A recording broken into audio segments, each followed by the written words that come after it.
Bonjour et bienvenue. Je vous propose aujourd'hui de faire ce coquelicot qui explose de couleurs. Alors, j'en ai fait trois versions parce que ça dépendait de mon humeur en fait. Bon, j'en ai choisi une des trois pour la vidéo. En fait, ça se réalise quasiment pareil. Il y en a un, les contours sont faits avec l'encre. L'autre, les contours sont faits, la lumière est faite avec de la cire. Euh, pas très appuyée, et celle que je vous présente avec de la cire très marquée. Du coup, on voit beaucoup mieux la limitation. Alors ensuite, je vous ai montré là comment on prépare la peinture, parce que là, c'est pas évident, vu qu'on s'en sert rarement comme ça. Voilà, moi j'ai pris des pots, c'est des pots de yaourt ou de je sais plus quoi. Enfin, c'est voilà, donc évidemment propre. Et vous mettez votre couleur dedans et vous ajoutez de l'eau propre, évidemment, jusqu'à l'obtention d'un liquide relativement épais. Alors, il faut que ça soit liquide, il faut que la couleur soit quand même soutenue, parce qu'évidemment, si la couleur est trop claire, ça ira pas.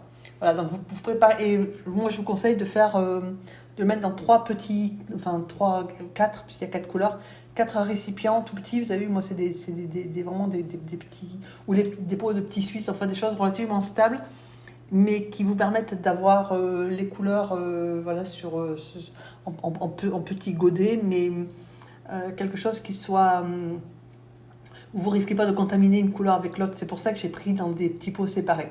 Ensuite, une fois que vous avez fait alors soit votre dessin à l'encre, vous laissez sécher, soit à la cire, vous mouillez bien. Par contre, il faut bien que ça mouille. Et vous commencez par mettre le jaune. Alors après, vous mettez vos couleurs comme vous voulez. Il faut faire attention à ce qui reste du jaune. Alors c'est pas évident parce que forcément, l'idée c'est de pousser la couleur du cœur vers l'extérieur de la feuille. Et donc forcément, quand on bouge le papier, en plus, bon, moi c'est un bloc, donc j'ai beau faire attention, et c'est quand même pas forcément, la surface n'est pas plane complètement parfaitement. Du coup, ça a toujours tendance à couler, bon, voilà, là où je veux pas. Donc il faut essayer de faire attention à ce que le rouge n'efface pas complètement le jaune. Voilà.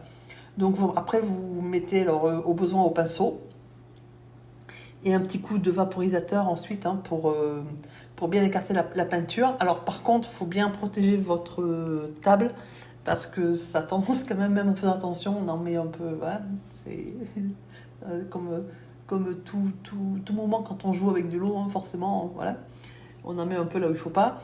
Et donc vous essuyez au fur et à mesure le trop plein d'eau, parce que forcément on ajoute beaucoup d'eau, donc il faut beaucoup effacer. Ensuite, vous laissez bien sécher. Et on s'occupe du cœur. Alors moi, le cœur, j'ai essayé au départ, c'est de mélanger, enfin de faire du bordeaux en fait, hein, de mélanger le bleu avec la lizarine. Et en fait, ça donne une espèce de marron qui est vraiment, enfin bon, qui est pas moche, parce qu'il est joli, c'est un très joli marron, mais qui pour le coquelicot ne convient pas. Du coup, on obtient un bien meilleur résultat en n'y mettant que le bleu tout seul, en fait, le bleu d'outre-mer tout seul. Voilà. Donc, parce que de toute façon, le bleu tout seul, quand vous le posez, en fait, comme il rentre en contact avec la peinture qu'il y a dessous, de toute façon, la couleur, voilà, quand il prend du jaune et l'orange dessous, il devient marron, en fait. Donc, il vaut mieux éviter de le mélanger au départ. Après, bon, voilà, en fait, moi, j'ai testé les deux, je trouve qu'il vaut mieux mettre le bleu tout seul. Alors, en fait, après, il va falloir construire votre coquelicot avec les plis et donc les ombres, en y ajoutant, alors selon les endroits, pour des ombres très prononcées, il faut y ajouter du bleu.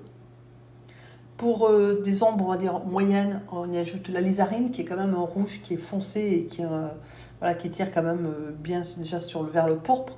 Et puis quand c'est juste des ombres très légères, j'ajoute du rouge. Et pour relier, parce qu'il faut éviter d'avoir des bords trop durs, hein, trop arrêtés, vous mettez, donc soit vous adoucissez le contour, hein, avec de l'eau, soit selon où je suis, moi j'ajoute un petit peu de jaune en fait. C'est-à-dire qu'au lieu d'ajouter de l'eau, j'adoucis le contour avec du jaune. Voilà. Quand je trouve qu'il y a beaucoup de rouge et pas beaucoup de jaune. Donc là, par contre, c'est un petit peu long à faire, parce que ça se fait pétale par pétale. Voilà, donc en sachant qu'évidemment, vous ne pouvez pas travailler des pétales qui sont contigus, donc vous êtes obligé. Après, comme il y a quand même, moi j'ai mis beaucoup de cire, ça me cloisonne bien mes pétales, ça permet quand même d'avancer pas, voilà. Mais après, si vous avez de la cire, c'est d'un demi moins, comme j'ai fait un des modèles, c'est un petit peu plus long parce que forcément, il ne faut pas que les pétales se touchent. Voilà, donc après, vous continuez à construire votre petit coquelicot comme vous en avez envie, en sachant que bien sûr, il faut donner l'impression que la fleur, elle part du cœur, hein, et elle s'ouvre vers l'extérieur. C'est aussi ce que suggère à l'arrière-plan, hein, les couleurs que j'ai mises. C'est pour ça que j'ai vaporisé tout à l'heure de manière à faire jaillir la couleur de la fleur.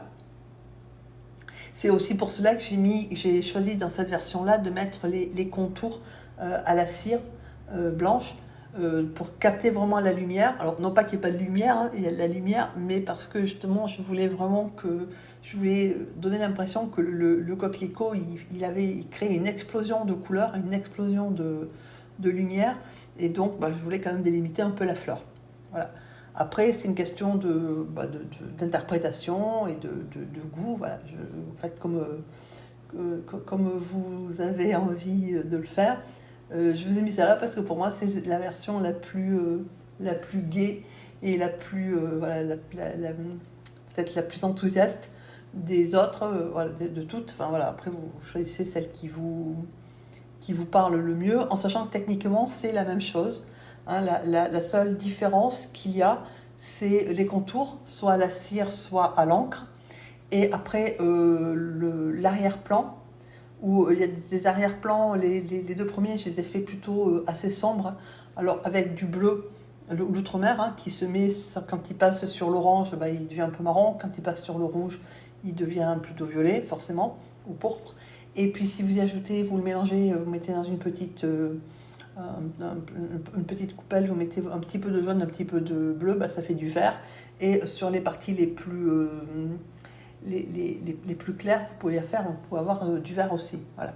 Donc ça, c'est ce que j'ai fait pour les précédentes versions.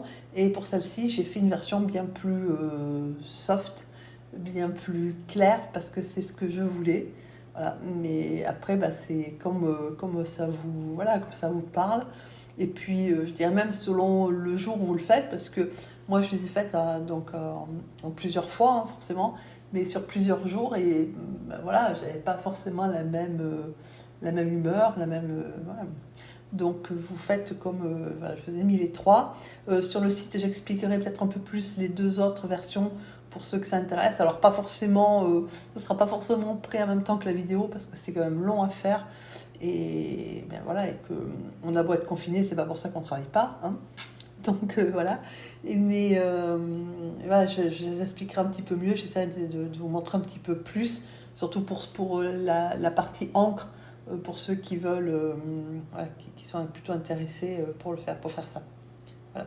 Donc après, sur le fond, sur l'arrière-plan, voilà, si vous regardez en bas, hein, j'ai mis du bleu, mais très, très, très dilué. Alors, cette version-là aussi, elle diffère par le fait que l'arrière-plan, je l'ai fait en humide total, c'est-à-dire que j'ai remouillé l'arrière-plan, alors soit au fur et à mesure, soit carrément. Et c'est pour ça que l'arrière-plan, il est beaucoup plus diffus, il est moins marqué que dans les autres. Voilà, j'ai réutilisé le Vapose que j'ai beaucoup moins fait avec les autres. Les autres, je voulais plutôt suggérer le feuillage autour, voilà. C'est pour ça que c'est beaucoup moins diffus et beaucoup moins dilué, donc beaucoup plus sombre dans les deux autres versions que dans celle-là. Là, j'ai vraiment fait, l'arrière-plan, c'est plus une extension en fait du coquelicot que son environnement en fait. Voilà. Donc bon, ça n'a pas empêché que de temps en temps, j'ai mis un petit peu de bleu, voilà, qui devient plus ou moins pourpre selon ce qu'il rencontre, parce qu'il faut quand même des contrastes, hein, voilà, mais sans plus en fait. Voilà. Et donc là par contre, il faut faire hyper attention quand vous vaporisez, d'abord de ne pas bouger ce qu'il y a dessous, parce que ça bouge, hein, et surtout de ne pas les vaporiser sur la fleur, parce qu'une fois qu'on vient de la finir, on aimerait bien qu'elle reste finie, quoi. Donc faut faire attention au retour d'eau, c'est pareil, hein. Là vous voyez il y a de l'eau, tant que j'incline le plan de travail, je l'éponge, j'aspire le trop plein d'eau avant de faire autre chose parce que sinon je vais avoir une espèce de reflux d'eau et le reflux d'eau il va aller vers la fleur parce que même si il y a de la cire, quand il y a vraiment beaucoup d'eau, l'eau elle passe par-dessus en fait, hein. Donc voilà, puis c'est pas forcément tout étanche non plus. Donc ça faut faire attention si vous voulez pas. Voilà, donc j'ai laissé des parties plus claires, des parties un petit peu bleues, un petit peu voilà. Mais voilà, j'espère que vous amuserez autant que moi je me suis amusée à faire le coquelicot. Voilà, ça met de la gaieté et du bonheur dans la journée, une fleur comme ça. Donc je vous souhaite de bien vous amuser et de prendre plaisir à faire ce coquelicot. Je vous souhaite une excellente journée et je vous dis à bientôt.